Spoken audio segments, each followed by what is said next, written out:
day.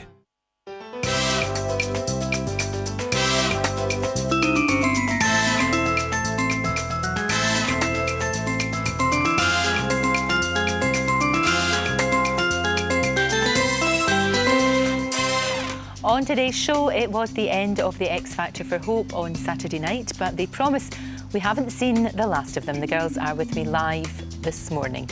Also on the programme, the celebrities caught on camera this weekend, including all the pictures and gossip from Britney's birthday party. And find out the big question that Liam is asking Maria in this week's Coronation Street. Tina's got that and lots more soap secrets. Also, can you believe Christmas is just 3 weeks away? We're all sort of decorated all Christmassy, it's lovely. But if the thought of a week spent with your family is a little bit too much, maybe not the whole week, some families it's just the day, don't miss our Christmas survival guide. First though, now most mothers would say that giving birth is a pretty traumatic thing to go through, but that the end result more than makes up for it. But what if this was your reaction to your newborn baby? I looked at her and I just thought, I just felt numb, like nothing, like she wasn't part of me, you know, but like I was never pregnant and she was nothing to do with me in a sense. And like everybody was saying, God, isn't she beautiful? And I was looking at her thinking, well, I don't think that at all. I think she looks horrible, you know, she doesn't look like a baby to me. Well, like 1 in 10 mothers, Zoe suffered badly from postnatal depression, and a new documentary tonight follows her efforts to bond with her baby daughter with the help of therapist Dr. Amanda Jones, and they're both with me this morning. It's lovely to see both of you. Things are okay now, we should stress, but when she was first born, did you not have that sort of instant bond, you know, that kind of instant unconditional love that just is supposed to happen? No, I didn't. When I had the caesarean, because she was so early, they took her away, so I didn't get to hold her or anything. Difficult. And I think it was about 12 hours before I actually went down to special care to see her. So with my first daughter, she was put straight onto me. I felt those sudden rushes of love. Sure. And I didn't feel anything when I was laying in the hospital bed, and I just kept thinking, when I've seen her, it'll happen, you know. Right. And obviously when I walked down and felt nothing, it was...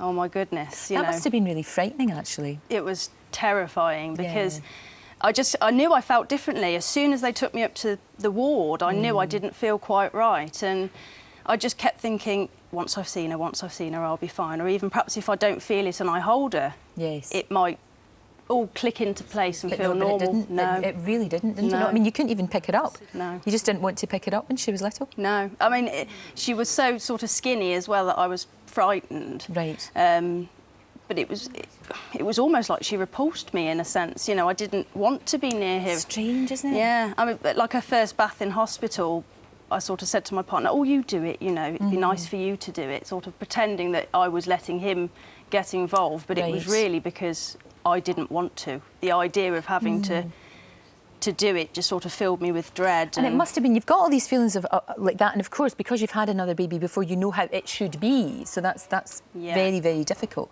And there's obviously the feelings of guilt, because people wouldn't really understand, because they, hang on a minute, you've got a beautiful, healthy, happy baby, so why would you be feeling so low? Yeah. You know, that's the horrible thing.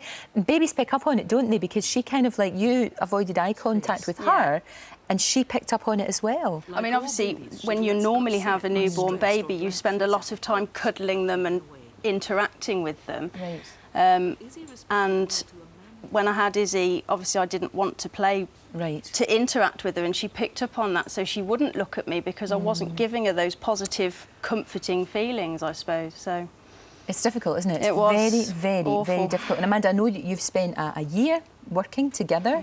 You must know each other extremely well. Yes. I'm sure there's nothing that you don't know. No. But it's a long process. First of all, you do have to admit there's a problem, and I think a lot of women still are reluctant because there's that thing of, as we said, what's wrong with you? You know, everything should be fine. Why do you feel like this? And you're asking yourself that question as well.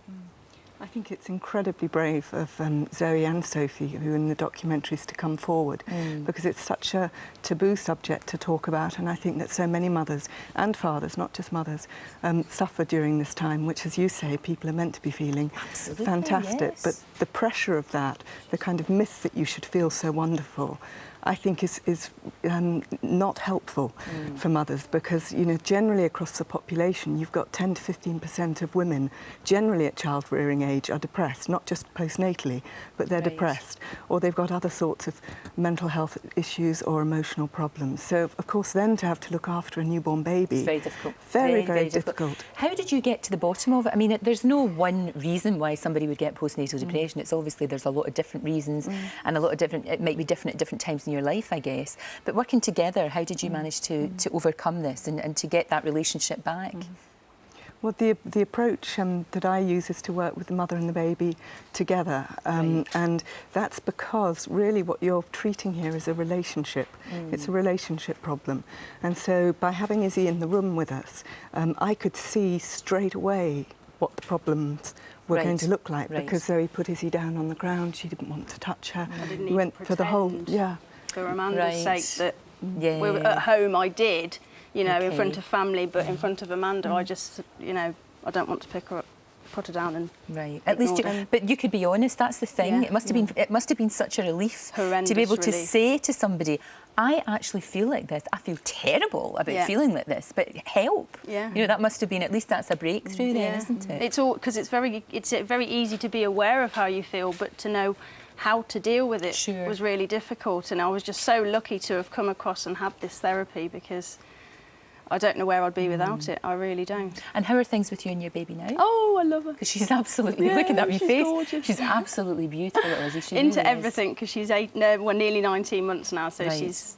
I watched the programme back sort of a few months ago, and I couldn't believe I felt like that. It was just almost even more emotional to think, God, I Yeah. was so down and desperate, you know. And Will you tell her when she's older? Would you show her this? When she's old Yes. enough to understand? Yeah, I think I would. My 5-year-old sort of asked about the programme, because they did film her a little bit. And I Right. told her a little bit about it, because she did see me crying when I had Izzy, so I had to be quite open with her, so that she didn't feel sort of I was just upset for no reason. Right. So, but yeah, I'll definitely let them both watch it when they're older, because I think, especially because I've got 2 girls, you know, the possibility that they may go through it as well is Who always knows? there. Who knows? So- It's one of these things that you can't say that you're more susceptible to it than other people. No. Somebody who you would think would sail through it doesn't. You know, No. this is the thing. And it's very, very, very common. Yeah.